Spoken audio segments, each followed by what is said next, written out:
On today's episode of Getting Real with Goldie, I'm going to tell you a story, and I'm going to tell you how it relates to the point, and then we're just going to go from there.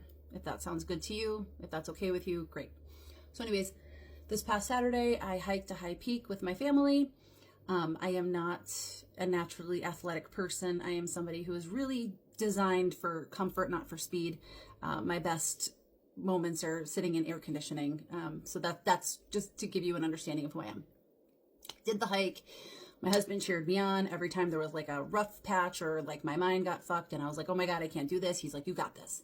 And then we get to the top of the mountain, right? And if I continued up, it would have been like a 45-degree angle with like no trees, no rocks, nothing to grab onto, just like hope. I would have grabbed onto hope and faith in God.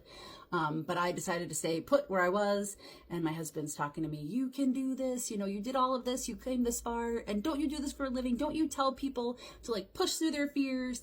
And I looked at him and said, yeah, and I also tell people to know when it's okay to throw in the towel and quit.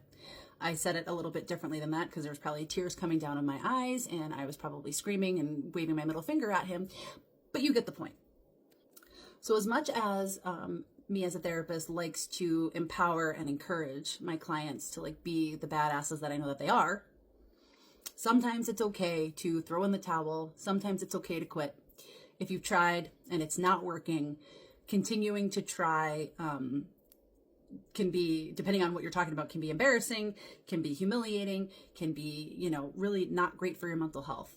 And so do I think everyone should quit everything? No, right? You got to give it a fair try. You got to give it your all. And then if that doesn't work and you're not successful, or you don't get the end result that you're looking for, sometimes it's okay to like sit down and just not. I can't decide that for anybody. That's going to be a personal thing, but people will take that advice to extreme. You do with it what you will. But like the point is like sometimes it's okay. A friend isn't reciprocating. Throw in the towel. Bye. Right? Your relationship, work, whatever the case may be. Sometimes it's okay to not continue. And that was a good talk.